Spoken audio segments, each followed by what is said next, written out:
আপনাদের এই জেনারেশন শেষ পর্যন্ত ফকির হবে। একদিন জীবন, যৌবন, শরীর, স্বাস্থ্য সব হারাইয়া পথের কাঙ্গাল হয়ে দাঁড়াবে।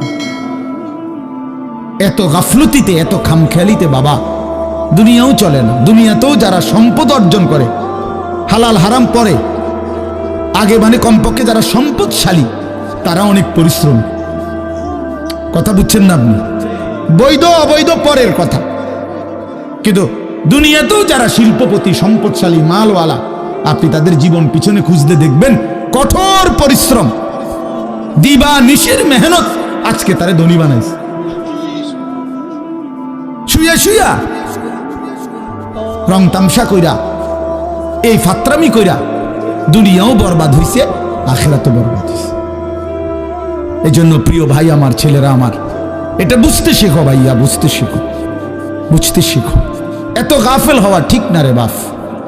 মুসলমানের সন্তান, বাবা মা, আত্মীয় স্বজন, উস্তাদ, ছাত্র, ওলামায়ে কেরাম, দিনদার মানুষ, মসজিদ, মাদ্রাসা, কোনো কিছু পরোয়া না করা, নিজের একেবারেই স্বাধীন মনের ইচ্ছা মতো চলা, এটা ভাইয়া বাস্তব কথা হলো এটা জন্তু জানোয়ারের স্বভাব,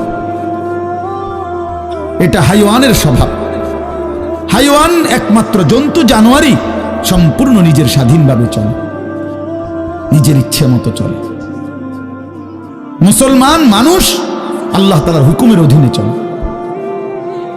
রাসূলুল্লাহ সাল্লাল্লাহু আলাইহি সাল্লামের হুকুমের অধীনে চলে। এটা এতটুকু যদি আমরা না বুঝি তো জীবনের সার্থকতা কি? মানুষ হয়ে লাভ কি? মুসলমান হয়ে লাভ কি?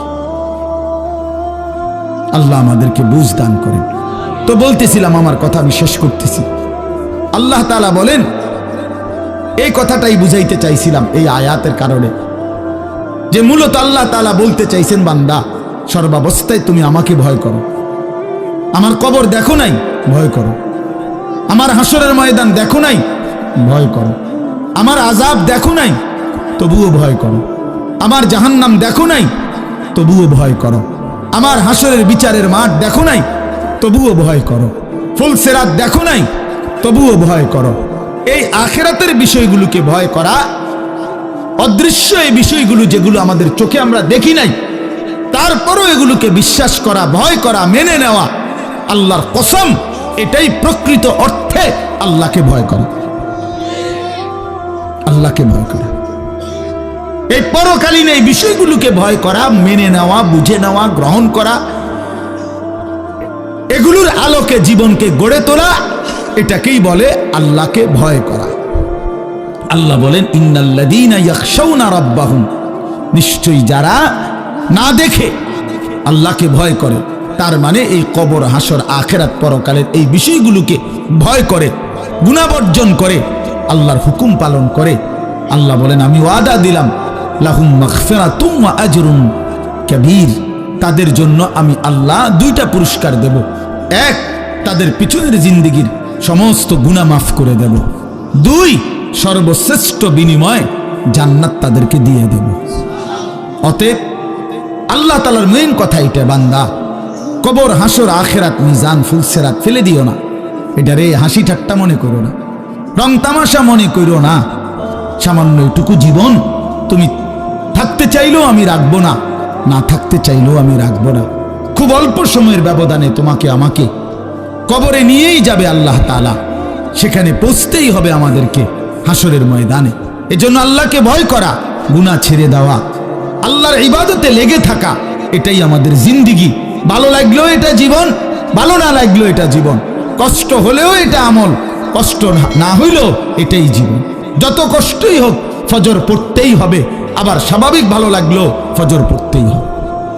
এরকম আর কি, গুনাহ ছাড়তেই হবে, আল্লাহর বন্দেগী করতেই হবে। আল্লাহ বলেন, ওয়া আসিররু কাওলাকুম আবিজহারু বিহি ইন্নাহু আলিমুম বিদাতিস সুদূর। আল্লাহ বলে, বান্দা তুমি যদি আস্তে কথা বলো তাও আমি শুনতে পাই, তুমি যদি জোরে কথা বলো তাও আমি শুনতে পাই। ইন্নাহু আলিমুম বিদাতিস সুদূর, তোমাদের অন্তরের ভিতরের যেই জল্পনা কল্পনা আমি তাও জানি বান্দা। অতএব আমার থেকে তুমি এক সেকেন্ড লুকাইতেও পারবা না, আড়াল করতে পারবা না। জোরে বলো, আস্তে বলো, আর অন্তরে লালন পালন করো, জল্পনা কল্পনা করো, আমার থেকে কোনো কিছু লুকোইবা পারবা না। অতএব আমি সব জানি, কাজে আমি আল্লাহর নাফরমানি কইরো না বান্দা, আটকায় যাবে, কষ্ট পাইবা বান্দা, কষ্ট পাইবা। সর্বশেষ কথা আল্লাহ বলেন, আলা ইয়ালামু মান খালাক ওয়া হুয়াল লাতীফুল খাবীর। আল্লাহ বলে, বান্দা একটা জিনিস মনে রাখো, যিনি সৃষ্টি করেছেন তিনি জানবে না তার সৃষ্টির সব অবস্থা। এটা কিভাবে হয়? এটা কিভাবে সম্ভব? তো সৃষ্টি তো করেছি আমি আল্লাহ, তো আমি জানবো না আমার বান্দার অবস্থা, তো কে জানবে? কথা বলেন না, জানবে তো কে? তাইলে তো তুমি কার লগে লুকোচুরি করো?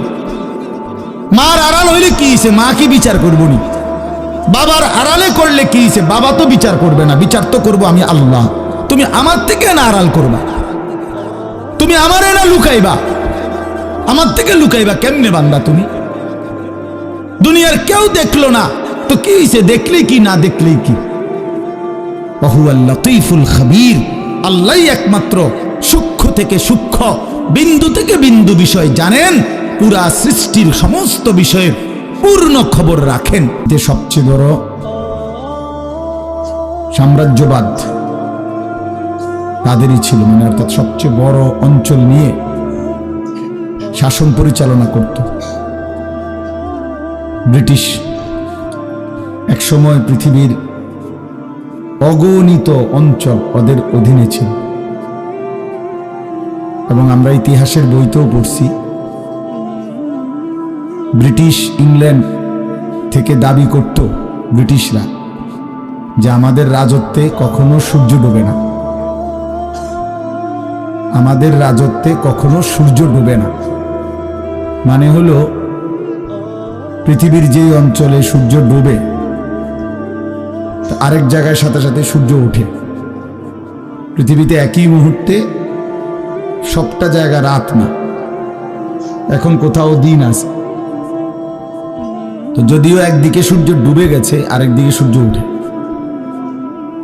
তো তারা বুঝাইতে চাইতো যেখানে সূর্য ডুবে ওইটাও ব্রিটিশের রাজত্ব, যেখানে সূর্য উঠছে ওইটাও ব্রিটিশের রাজত্ব, এরকম ছিল।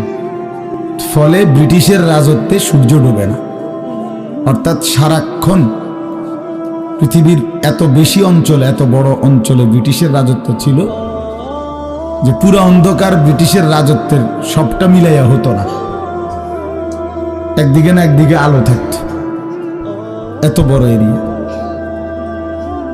যেমন ইসরায়েল যে বর্তমানে এই যে ইহুদিদের যেই স্বঘোষিত অবৈধ রাষ্ট্র, এটা মূলত তাদের নিয়মতান্ত্রিক কোনো রাষ্ট্র না, অন্যায়ভাবে ছল ছাতুরি করে, মুনাফিকি করে, এক কথায় তারা জমি কিনছিল। ওই যে হাউজিং কোম্পানি যেরকম বড় এরিয়া নিয়ে জমি কেনে, এই কৌশল করে মুসলমানদের থেকে জমি কিনতে কিনতে এক সময় বড় একটা এরিয়ার মধ্যে কাঁটা তারের বেড়া দিয়ে নিজেদের রাষ্ট্র ঘোষণা করছে। এটাই ইসরায়েল। তো এই ইসরায়েলের এই এখন যে ফিলিস্তিন, ইসরায়েল, এগুলো সব ব্রিটিশের অধীনেই ছিল। তো ইসরায়েলের বর্তমান যে রাজধানী তেল আবিব, যেখানে পৃথিবীর সমস্ত ষড়যন্ত্র, গোটা পৃথিবীর সমস্ত শয়তানি পরিকল্পনা যেখানে হয়, ওইটা হইল ওই জায়গা তেল আবিব। তো ওইটার ব্যাপারে একটা প্রসিদ্ধ কথা আছে যে এই তেল আবিবে কখনোই রাত হয় না। মানে কি? মানে হলো এখানে 24 ঘন্টায় কাজ চলে, এই কোনো না কোনো অফিস কার্যক্রম রাতের আন্ধারেও সমানতালে চলে। মানে এখন যেমন একটা টাইম যে রাত্র 12টার পর থেকে 4টা, কোথাও কোনো কিছু খোলা নাই আমাদের, এরকম না। ওদের ওই শহরে কখনো এমন হয় না, সারা রাতই কোনো না কোনো কাজ চলতেছে। এই জন্য তারা এটারে বলে যে আমাদের নগরীতে কখনো রাত হয় না। যাই হোক, আমার বলার উদ্দেশ্য হলো এই কথা বোঝানো, এই বিশাল সাম্রাজ্য ব্রিটিশের ছিল। তো এর মধ্যে আমাদের এই ভারতীয় উপমহাদেশটাও ব্রিটিশের অধীনে ছিল 190 বছর। 1757 থেকে 1947 পর্যন্ত। 1757 থেকে 1857, 100 বছর। 1857 থেকে 1957 হইলে হয়তো আরো 100 বছর। তার 10 বছর আগে ব্রিটিশ পরাজিত হয়েছে 1947। সেই হিসাবে এখানে 90 বছর আর আগে 100 বছর, এই 190 বছর। এই 190 বছরে তারা এই উপমহাদেশে সবচেয়ে বেশি জুলুম, অত্যাচার, নির্যাতন করছে মুসলমানদের উপর, ইসলামের উপরে, কোরআনের উপরে, মসজিদ মাদ্রাসার উপরে, ইমানদারদের উপরে। 190 বছর অব্যাহত তারা চেষ্টা করছে ইসলাম এবং মুসলমানের শেষ নিশানাটাও এই উপমহাদেশ থেকে মুছে যাক। এই ছিল তাদের সবচেয়ে বড় ষড়যন্ত্র।